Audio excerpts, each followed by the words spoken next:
Well, Halloween has passed and stores are stuffing their shelves with Christmas decor. At the same time, we still have Thanksgiving to prepare for. And all of this fast-paced holiday cheer can sometimes lead to a lot of family stress. And that's where companies like Hand in Hand Comprehensive Therapy can help. Today we're joined by Colleen McCarthy, a marriage and family therapist who works at Hand in Hand. Thanks so much for coming in this morning. Thank you. Great to have you. So it can be a stressful time of year. A lot of times whenever you're getting with the family, whether it's preparing for food or just dealing with a lot of repressed emotions. Why is this such a difficult time for folks?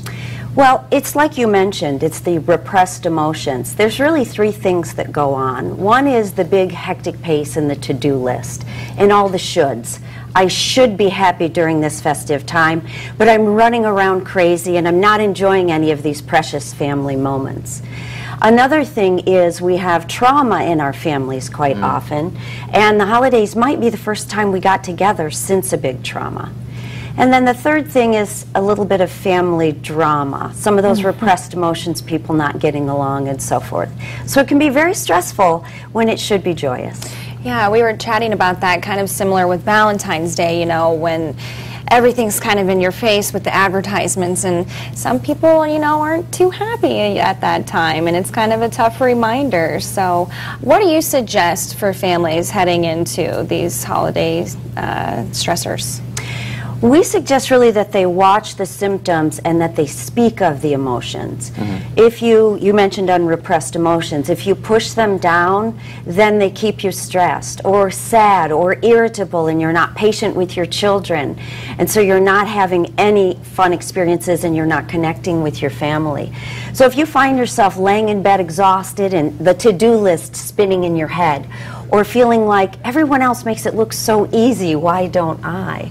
That's when you really kind of need to sit up and take notice and say, what am I missing here?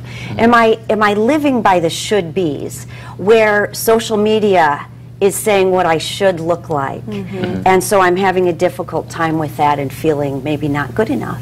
And you're a therapist, and I think sometimes there's this stigma that maybe going to a therapist is a sign of weakness, but that's not the case at all. Actually, even therapists go see therapists to help them with what they deal with day to day. And a lot of people will say that to us. They'll say, I was so nervous when I called, and then when I got in your office, I felt so comfortable and I feel so much better already. It really just gives you a place to get out those negative emotions and talk so that you can leave and experience joy with your families in life.